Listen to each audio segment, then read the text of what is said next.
動でお風呂を沸かします。お風呂の線が止まったら自動で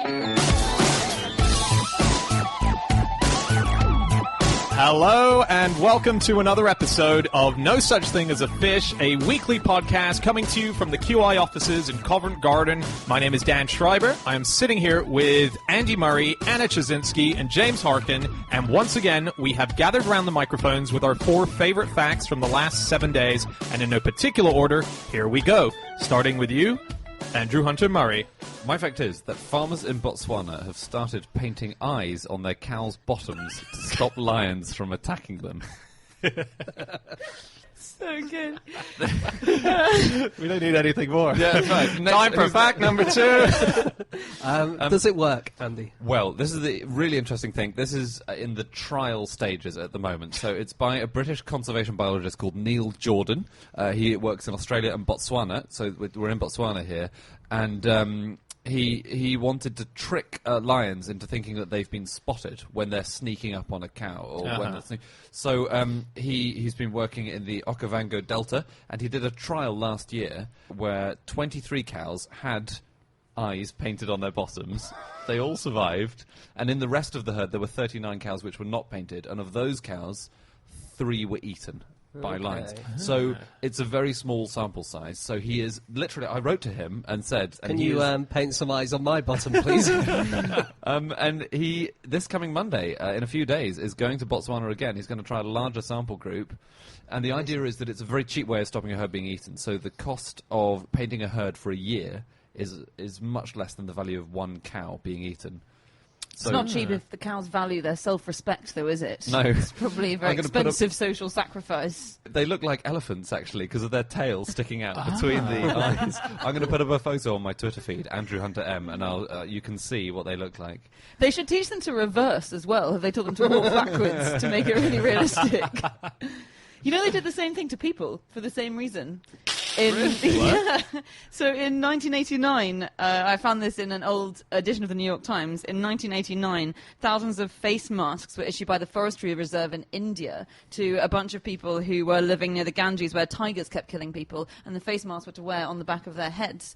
And they found that within something like a year and a half, nobody wearing the face mask on the back of their head, so that they had a face on the back of their head, got attacked. And Wait, so the way to avoid tiger attack is to look at it in the face? Yeah, they won't jump at you. Of course they will. Tigers would obviously rather sneak up on you from behind. I think they're not attacking you because you've got 2 faces. It's like if you go to a supermarket and you don't buy the kind of... The straight bananas. Yeah, the bananas that look weird, you don't buy them. You only buy the ones that look nice. There is a company which has started selling ugly fruit and vegetables, isn't there? Because they're cheaper. And they sell really misshapen, disgusting-looking tomatoes, but they're completely the same nutritionally. Yeah, they do it in France, I think. Yeah.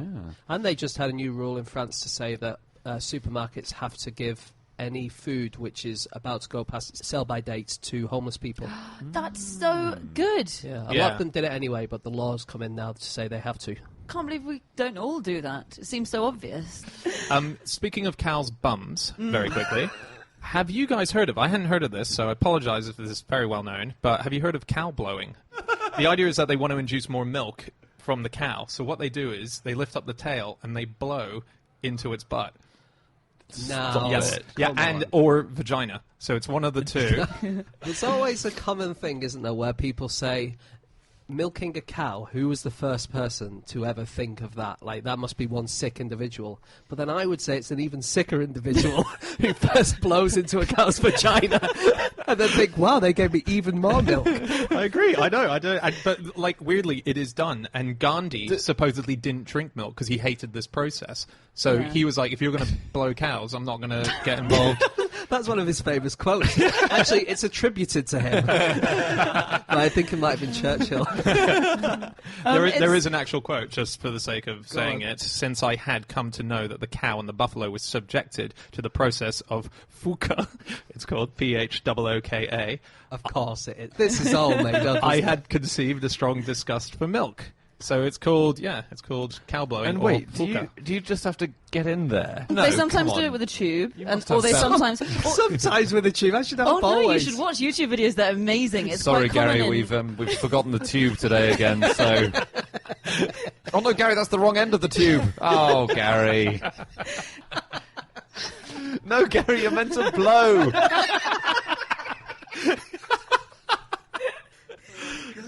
It's also called insufflation, and it's quite common in African countries, in Kenya and Tanzania. I think they do it quite a bit. But you should watch videos; it looks hilarious. They just lift up the tail and thrust their noses right in there, don't they? Yeah. Because it's been around since Herodotus, who was the first person, I know, it's not a great start to any scientific thing, but Herodotus described this happening in horses. So he said that people would insert a tube into the mare's anus, then blow.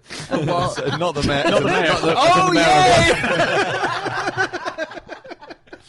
So this fact is about bottoms. Yes. That this is not the only bottom-related story in the week's news. yeah. Okay. So I don't know whether you've seen this, but in the Times recently there was a tiny article about a robot bottom which has been invented for doctors to learn how to do prostate exams. I'm very indebted to Tom Whipple, who's the science editor at the Times. So he told me a bit about this.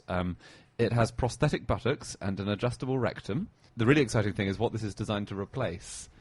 And there is a system at the moment, which is that there is someone in the UK whose job is rectal teaching assistant. And he goes around the country lending out his bottom to prostate trainees. Is there only one person? There's only one person in the entire United Kingdom who goes around with his bottom. I've written to his people, but they haven't got back to me yet. He has people. He has people, yeah. So is he furious that this robotic bum is now... No, he's very glad, and he won't be losing his job because he is also very important. It's just that he's quite overworked at the moment because there's just one of him. But they've developed a robot assistant. But he provides very useful feedback on what the procedure is like from a patient's point of view. And Presumably he can't feel anything at this point. oh, come on. He can't possibly have the average rectum anymore. I think this man's a bloody hero. I really do. Yeah. How did he fall into that job? That I is have no idea. incredible. So this guy probably doesn't suffer from another condition called dormant bottom syndrome. What's that? This is a real syndrome. It's a guy called Chris Kolber, who's a sports medical guy, and he reckons that the increased sedentary lifestyle of humans means you sit down all the time, and it means your gluteus maximus doesn't get enough exercise, and the muscle isn't strong enough, and it means that other parts of your leg get a lot more stress, so your knees might get more stress, or your hips might, because a lot of work that would be done by your gluteus is not done by that anymore. That's very interesting. Wow. Yeah. Cool. So a good way to avoid the agonising knee joint pain I'm already getting age 30 is to stand up more, basically. Do more squats. Do more squats. And then you won't have dormant bottom syndrome. That's amazing. Have you guys heard of skipper caterpillars? No. No. These are very cool animals. Basically, caterpillars get preyed on a lot, and one of the ways the predators find them is they trace them by their poo. So it's bad as a caterpillar to be near your own poo. But skipper caterpillars, they have a trick which they can do, which is to fling their poo as if from a catapult. They have a flap under their anus, and they build up blood pressure, to build up pressure and pressure and pressure, and then eventually they fling their poo. They can fling it 40 times their own body length. In maximum. So that's the equivalent of a human being able to throw their own poo 80 metres. Wow. You do get arrested for that as a human, though. You should warn. 80 metres. James, that's really Yeah, far. I know it is, but I'm thinking like, okay, let's say a discus world record is going to be around 80 metres, like that. Yeah. Yeah. That's a discus. It's not. Although If they, you they could- don't get to do the spin before. But you could they're not flatten your poo into a discus Yeah, shape. but also, you're not throwing it with your own anus, are you? Oh, that's true, yeah. If it was the anus discus, I think the record will be much lower. It would be a great spectator sport. Yeah, amazing. The shit pot. Or the discus. Okay, it is time for fact number 2, and that is James. Okay, my fact this week is that my top speed running in armour is the same as the top speed of a snowflake falling to earth. How have you tested this? No, so I read this in a study by Graham N. Askew et al. It's in the Proceedings of the Royal Society, and they said that a 38-year-old man can sustain a maximum speed in armour of 1.7 metres per second. and I'm not quite 38, but I'm a bit out of shape, so I reckon that's about my maximum speed. And according to the internet, especially the Telegraph of the 7th of January 2010, the average snowflake has a top speed of 1.7 meters per second as well. Oh, so you worked this out? Yeah. Because I was looking for the article when you mentioned this, and I couldn't find the scientific experiment where a man in armour raced a snowflake to a destination. It takes the average snowflake an hour, the journey from the cloud to the ground. Wow. Yeah, it's an hour's trip. Oh, well, that's all it is in an hour's run. Amazing. This is the fastest that a snowflake can reach, I think, rather is than the it? average, yeah. Right. Okay. It's the Usain Bolt of snowflakes. Yes, you're quite right. Thanks. Some other things that are 1.7 meters per second, according to the internet. It's the speed when ponies tend to change from walking to trotting. Nice. It's the kind of average speed of a 100-meter freestyle racer during the 1972 Olympics swimming. And it's the speed that trapdoor ants trapdoor themselves away from predators because they can kind of jump away from predators. Oh, but for them, that's really fast, isn't it? It Because is, they're tiny. Yeah, exactly. That's very cool. 1.7 meters a second. I'm struggling to get a grip on how fast that is. In miles an hour, is that like a really fast walk, or is it a small, short run? Or it is. You could probably run about twice that. Just under twice that speed without any armour. Because actually armour isn't as heavy and awkward as people used to think it was. There's this kind of meme of people in massive suits of armour hardly being able to move at all, but actually that's not true to life, because obviously that would be ridiculous in a battle if everyone could just kind of move very And slightly. apparently their swords weren't as heavy as we think they were either. Because the other thing is that swords are these huge, like incredibly heavy weapons, and actually they were never more than five.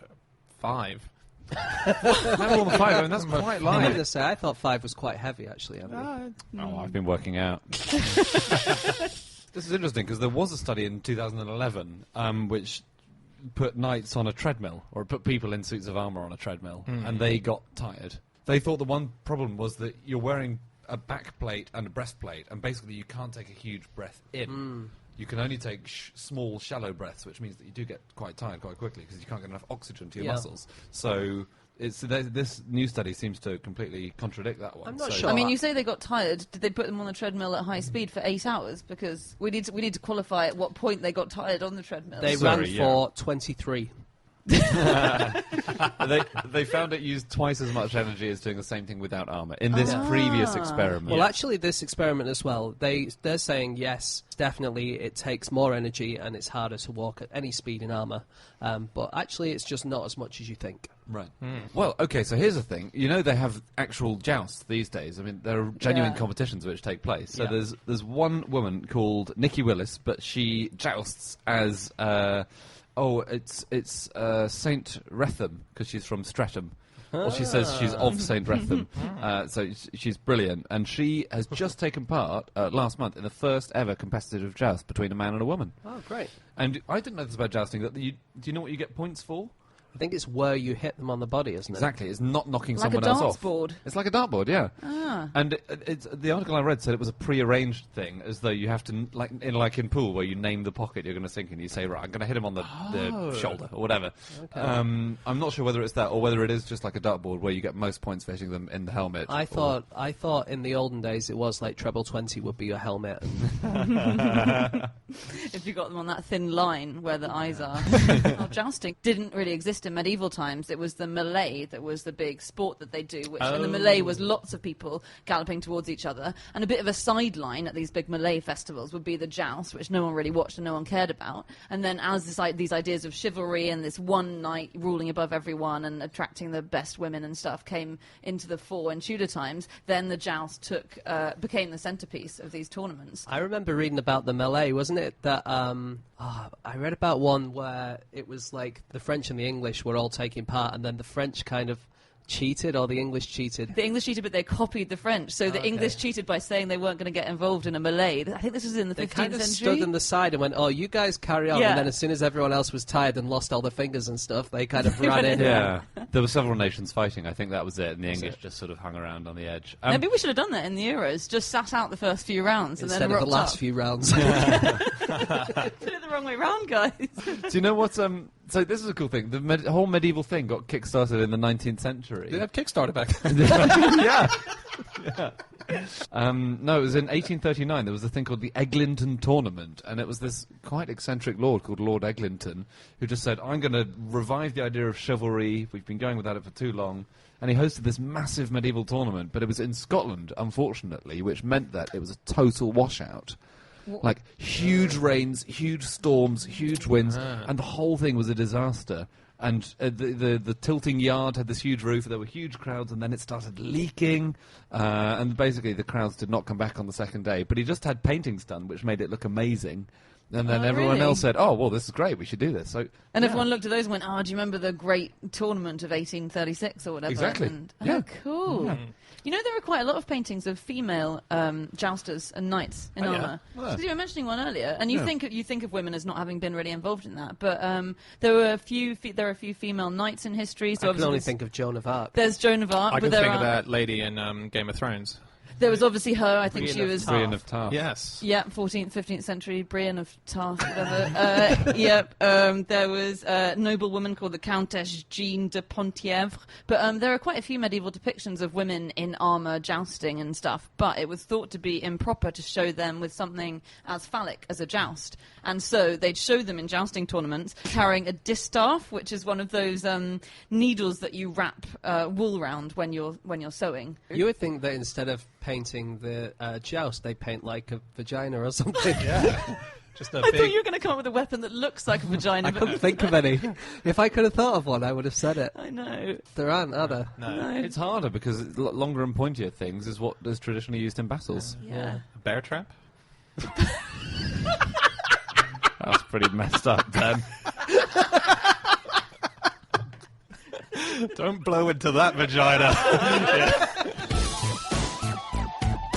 Okay, it is time for fact number 3, and that is my fact. My fact this week is that archaeologists have started throwing artifacts into skips because there is now too much history for them to store.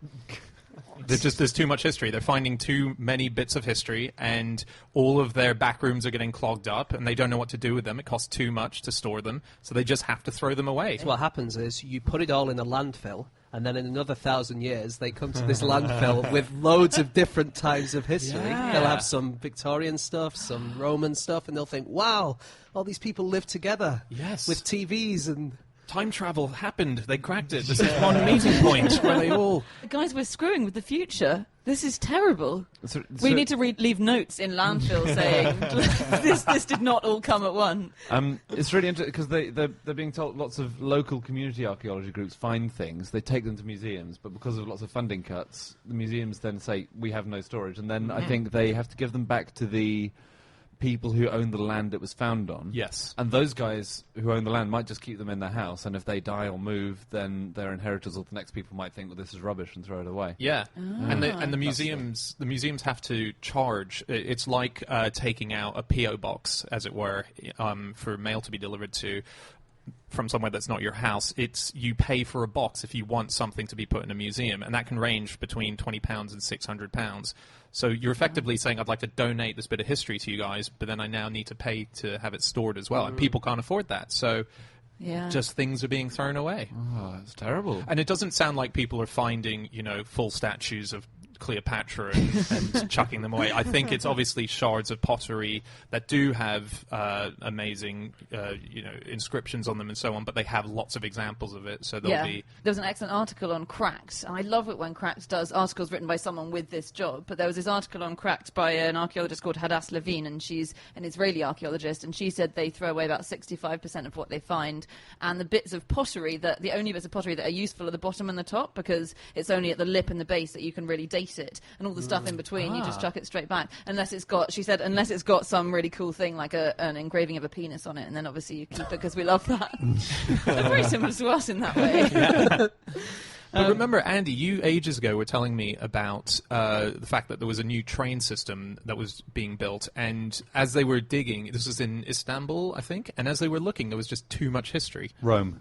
Was it in Rome? Rome is having another underground line built at the moment, and they had to delay it 3 times now because they keep finding, it's another massive barracks full of statues and ancient important stables and things like this. So yeah, I think that happened with Crossrail a bit as well, didn't it? They kept finding things. They kept finding plague pits when they first built the tube. Yeah. Yeah, I think there's a kink in, I'm going to say it's in the Piccadilly line, but obviously some people listening would know, but I think there's a kink in it which goes round a plague pit. Oh, Yes, really? right.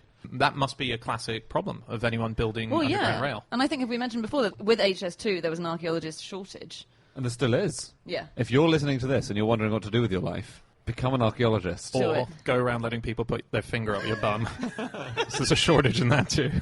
It's just a binary choice now. All other jobs are filled. I went onto a website called, it's a Tumblr called Archaeologist Problems, and there's a few of those. One of them is being asked if giants really exist, but their discovery is covered up by the museums, in inverted commas. Apparently that's something they get asked quite a lot. I thought I was being original with that question. Archaeologist joys finding massive amounts of well-preserved artifacts in one small location, followed by archaeologist problems. Said small location is a privy, and the smell is stuck on your clothing, your hair, your field gear, everything. Wow. So that's a problem they have. And also a problem they have is getting teased in Europe for sharpening your trowel and getting teased in the US for not sharpening your trowel. Which is Archaeologists rough. can be so cruel. Yeah. But I think this is a good tip because, Andy, you're saying that people should become archaeologists. Yeah. Maybe if you're going to become one, then make sure you always sharpen your trowel in the US, but don't do it in Europe. You better have got that the right way round, James, because you're responsible for the rampant bullying of all archaeologists henceforth. If you're going to become an archaeologist, maybe become a US one, so that if you get into a fight with a non-US archaeologist, you'll have a sharp trowel. Yes. Yeah. So, just on things being thrown away by mistake. In 2014, Bournemouth Council, they launched this new scheme where it was a food waste collection service, and you basically had your own little bin which clipped on inside your bin. Yeah. And then bin men accidentally threw away 100 of the little bins. Doesn't that matter? You know, a huge number of coins get thrown away, coins that add up to a massive value. So I was looking at a study which was called a Statistical Analysis of Coins Lost in Circulation, and it said that in 1995, but I can't see why it would have changed much, the average 1 cent coin in America had a 0.3 circulation rate. So I think that probably means for every 1 coin that you put in circulation, you get 0.3 coins back. So pretty much 70% of coins never come back in. They just, well, you know, you chuck a coin into like a pot and you never use it again, or it falls down the back of the sofa. Or down a well. Down a well. Happens with pennies especially. Yeah. So they've estimated that $3 billion worth of pennies go Yeah. missing every year. Every year. Yeah. If you could get all those pennies, but you can't. You can't, and I think it ceases to be legal tender after you pay 20p's worth of copper. What? Really? Seriously? Something like that. It's 20-something p, I think. So if you want to pay for something and you want to pay just in pennies, they can still accept it if they want to, but they don't legally have to accept it anything over, I think it's 20p, but it might be more. That is fascinating. There are those machines now, though, in the supermarkets where you can put them in. Yeah, You'd imagine probably you- be there for about... If you had 3 billion. I did. They have those in Australia as well. And when I moved there temporarily and I was unemployed, I had no money. But my boyfriend had a lot of change lying around the house, so I went and collected it all up. Collected or stole? You went over at night when he was asleep and collected it. But yeah, I remember just feeling like such a weird person walking up to the bank with this enormous suitcase full of coins. It was something like $400 worth of coins. It was great. It got me through the next year. Yeah, he's ridiculous. He hoards it. If he hoards it, it means he was collecting Yeah. it, which means you stole it. Look, he never noticed. Did he also collect his television as well?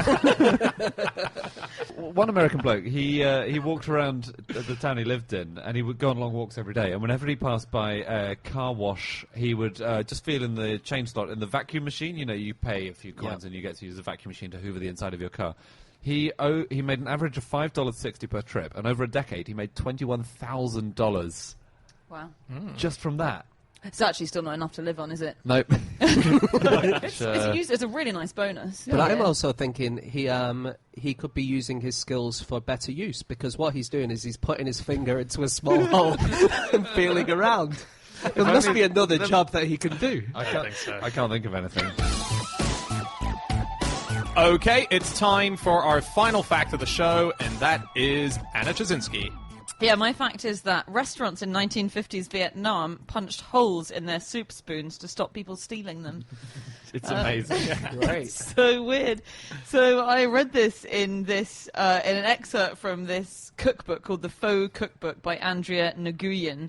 And yeah, she was saying under communism in the 1950s, a lot of people were stealing cutlery from restaurants, and so restaurants decided that they would punch holes in the middle of soup spoons, which she described as making the soup a lot harder to drink. It had to be gulped down extremely quickly because otherwise it dribbled all out of the spoon before it got to your mouth. Right. But apparently it was to stop people stealing them. It is weird, that, isn't it? Because you would think either the hole makes it completely useless that you can't drink out of it, or it's still okay, in which case you can use it in the restaurant, but you can also still use it at home. Exactly. think. By the end of your meal, you've mastered the use of a holey spoon, and you true. bring that home. Yeah. Well, they actually did it again. I found one other newspaper article citing it being done in 1993 in Russia, in the city of Cheboksary, and it did conclude that this anti-theft device did not work.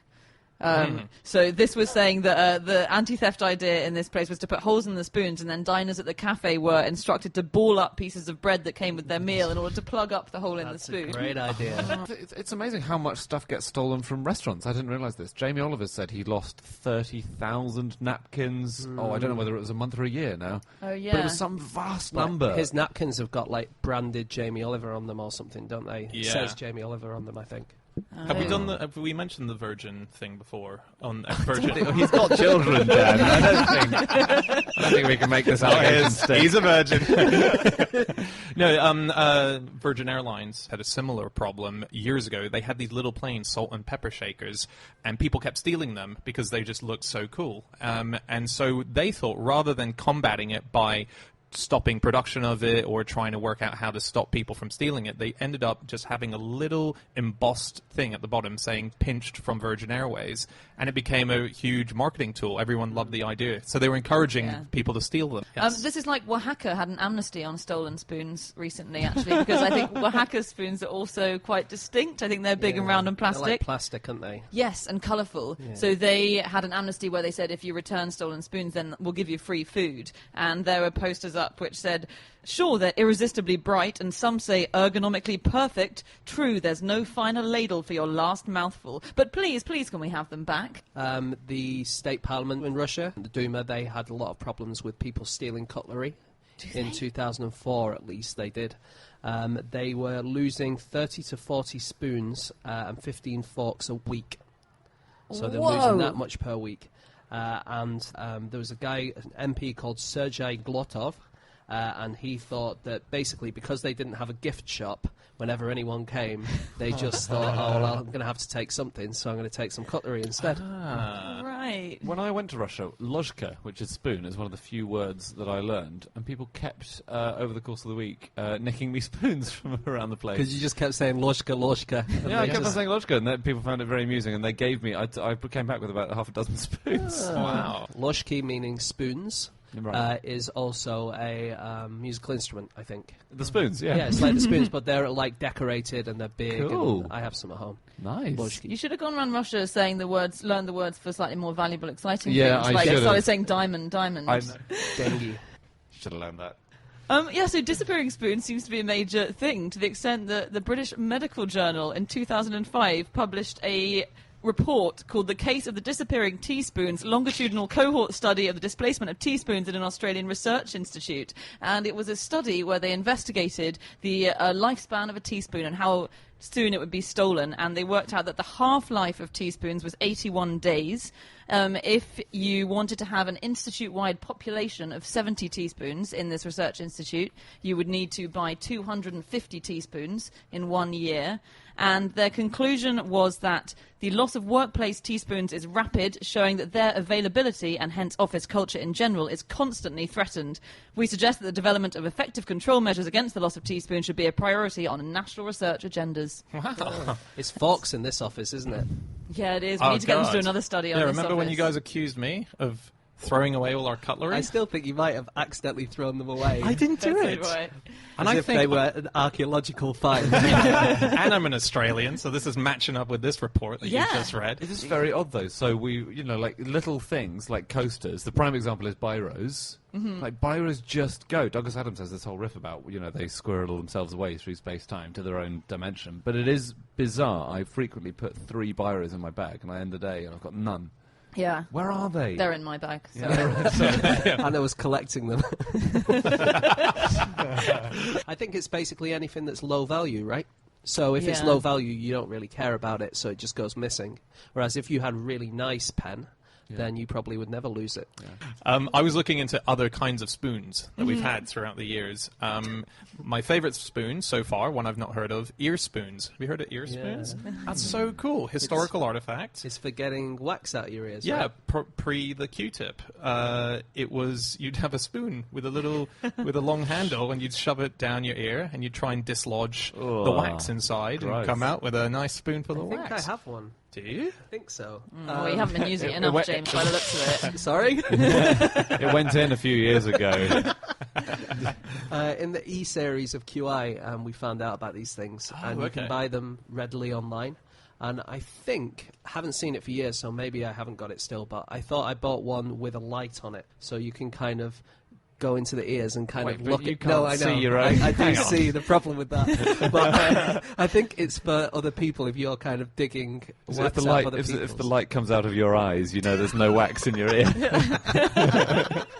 No, and also I remember reading that, and I don't know if this is kind of a bit of a funny pages thing, but apparently earwax picking of your loved one was kind of a bit of a fetish in Japan for a while. Yeah, it does. It feels like just a made-up thing, but I remember reading articles about it. So Here's the thing about spoons. Yeah. In 1909, the Huddersfield Examiner reported that there had been a competitive spoon cleaning competition.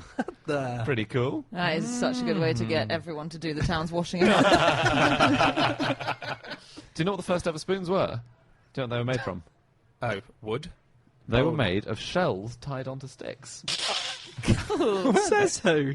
Says my researchers. Okay, Okay, the Latin word for spoon is cochleare, and that Okay, comes from yeah, the I'll word give for you that. that comes from the word for shell. yeah. So I think that's the thinking. Yeah, It does but make you're not sense. going to find any sticks and shells Not now tied that together, Dan's right? throwing them all away with the office forks. But you're not going to find that in an archaeological way. So I can see the language thing, but even then, it could be the shape of it just reminds you of a shell. Possibly, not sure. Might you find it in a cave? With just not tied together, but like just sitting next to each other, Yeah, almost but you like. don't know. You're always going to find sticks and shells next to each other. When I go to the beach and I see a bit of driftwood and a shell, I know, there's an ancient cutlery set. You've got to use your imagination in this line of work, James. So, do you know one of the oldest spoons that exists in this country is... Yes, it's my sticky shell. Sorry. There's Andy's shell, and then, hot on the heels of that, this is the only piece of medieval regalia we have, so stuff from things that were used in medieval royal ceremonies, and it's the coronation spoon. So the most sacred part of the Queen's coronation is when she gets anointed, which is when the Archbishop of Canterbury, in private, puts holy oil on her, I think it's her breasts, her hands, and her head. Yeah. And he uses this coronation spoon, and it's from the 12th century. Wow. Which I just think that's incredible. It's almost 1,000-year-old spoon. And The breasts it's seen. In China, restaurants are pioneering a bring your own cutlery movement because huge amounts of cutlery get wasted. So it's weird that we pick up plastic cutlery in a lot of the cafes that you go to, for instance, in London. And it was worked out that they were wasting something ridiculous, like 80 billion pairs of chopsticks a year in China. And so in Beijing, there's a bring your own cutlery movement where a whole bunch of restaurants now, hundreds of restaurants across the city, don't serve cutlery. And if you forget to bring your own cutlery, then you're buggered, I guess. That's a really good idea. It's a really good idea. Yeah. And they used to do it in medieval times. Everyone would have to bring their own knife, wouldn't they? You just have a knife on your belt, and that was the knife you used for meals. That's exactly what we want in London, people walking around with knives. Okay, that's it. That's all of our facts. Thank you so much for listening. If you would like to get in contact with any of us about the things that we've said over the course of this podcast, we can be found on our Twitter accounts. I'm on @Schreiberland, Andy, At Andrew Hunter M. James, At X-Shaped. and Chazinski. You can email podcast@qi.com. Yep, or you can go to @QI Podcast, that's our group Twitter account, or you can go to nosuchthingasafish.com where we have all of our previous episodes. We'll be back again next week with another episode. Goodbye.